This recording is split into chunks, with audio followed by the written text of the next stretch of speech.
Ben Jonson's Mask, The Mask of Blackness, The Mask of Beauty. Summary and analysis. Hello and welcome to the discourse. We have discussed all the major playwrights of Ben Jonson, and now we will discuss his masks.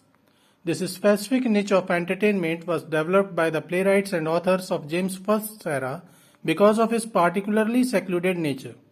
Ben Jonson excelled in the art of masks, and he remained the primary mask writer and producer of Stuart Court for 3 decades. The very first mask that Jonson wrote for the entertainment of King James I was the Coronation Triumph, and it was performed on 16th March 1604.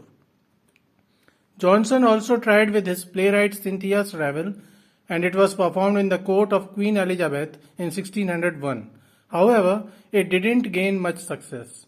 Yet, Jonson gained an upper hand during the rule of King James I, who often remained secluded and away from the common public, and hence there was a need for the entertainment of the king and his close associates. These masks were performed for a small and limited royal audience.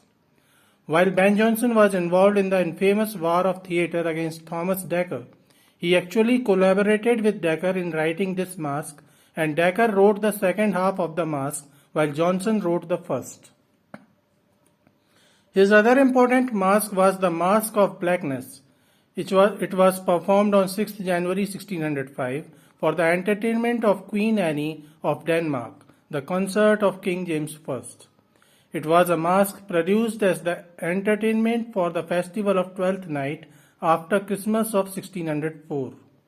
Ben Jonson wrote this mask at the request of Queen Anne, who wished to see maskers disguised as Africans. Queen Anne herself performed for this mask along with other court ladies who all appeared in blackface makeup while King James I witnessed the play as the audience.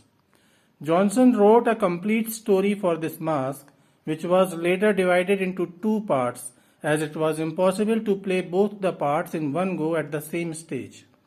Thus, the original mask was divided into 2 parts. The first part was the Mask of Blackness, and the second was the Mask of Beauty, which was a sequel to Mask of Blackness, and it was performed in 1608.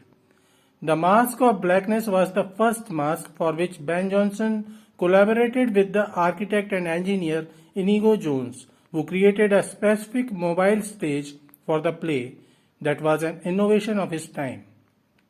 The design of costumes and sets and the machination of changing of the sets were all directed by Inigo Jones. Summary of the Mask of Blackness. The story is about Nigar, a black king, and his daughters. Nigar was moving on the sea in the eastward course. However, he suddenly changed his route to westward course into the Atlantic. He meets his father Oceanus, who asks him why has he changed his course of movement. Nigar tells his father that he needs some help. Oceanus asks him about the trouble. Nigar says that his daughters are worried as now they have gained knowledge about the people of white skin. He says that earlier his daughters used to believe that they were the most beautiful girls in the world. However, they found that paleness or whiteness is more attractive, and now they do not feel like the goddesses of beauty, and hence they are sad. Oceanus tells Nigar to advise his daughters to seek the help of moon goddess Ethiopia. Nigar's daughters worship the moon goddess to seek her help. The moon goddess Ethiopia appears, and she tells the daughters of Nigar to find a country that ends in Tania and go there. She says that as soon as the black goddesses of the beauty will reach the country ending with Tania, their blackness will evade and they will become beautiful again.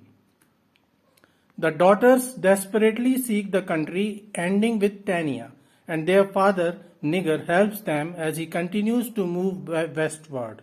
They reach Mauritania, which is Africa, for no gain.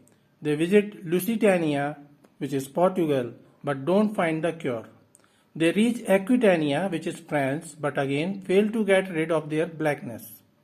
The daughters decide to pray to the moon goddess again to help them a little more.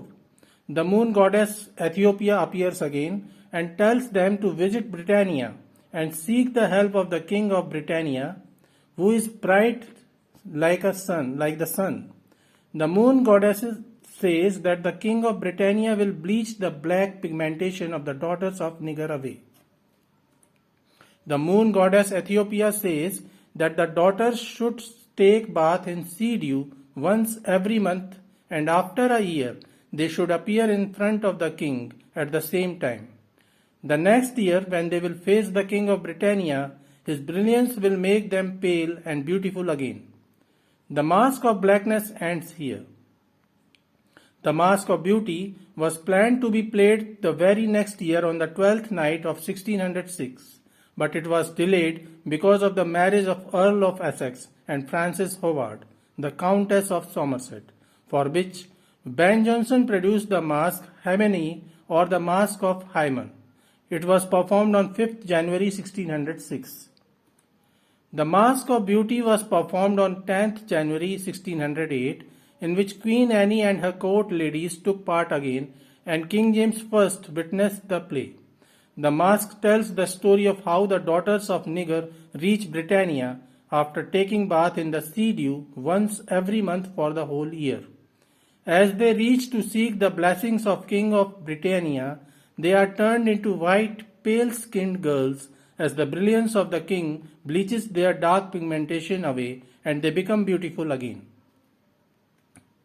Another important mask was the Mask of Queens, which was performed on 2nd February 1609. Jonson introduced anti-mask in this mask for the first time. Anti-mask is a comic or grotesque dance presentation at the beginning or in between the mask. The anti-mask is a presentation of disorder that is then dispelled by the mask. Generally, professional artists used to perform the anti-mask, while the royal members often played the roles of the mask. The Mask of Queens begins with the anti-mask, a dance of 11 witches to please their mistress Queen Witch.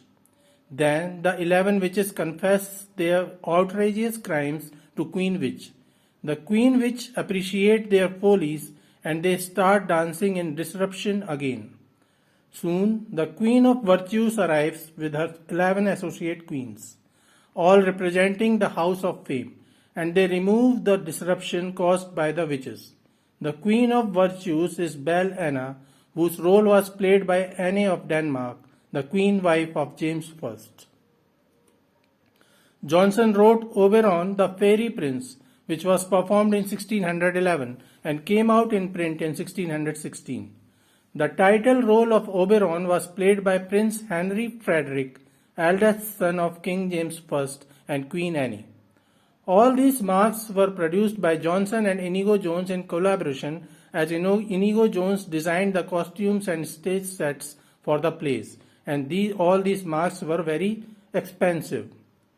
Love Restored was performed in 1612, and it was the first mask that Ben Jonson produced without taking the help of Inigo Jones. As a result, the expenditure of this mask was pretty less. While the average expenses of masks before this used to be thousands of pounds, the total expenditure on Love Restored was only a few £100. Hence, it was called a budget mask. In 1612, Prince Henry died as he was suffering typhoid.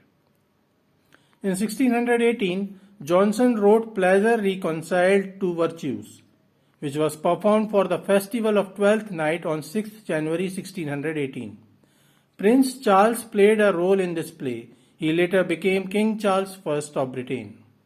Jonson often introduced ancient mythological figures from Greek and Roman mythologies in his plays. In Love Restored with Virtues, or Pleasure Reconciled to Virtues, he presents a conflict faced by Hercules as he tries to maintain the balance between pleasure and duty. With the help of god Mercury, Hercules finds a mean between the demands of pleasure and duty in the life of a man named Didas.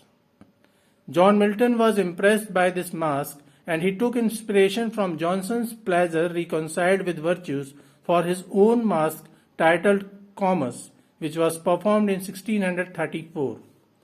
So these were some of the important masques by Ben Jonson.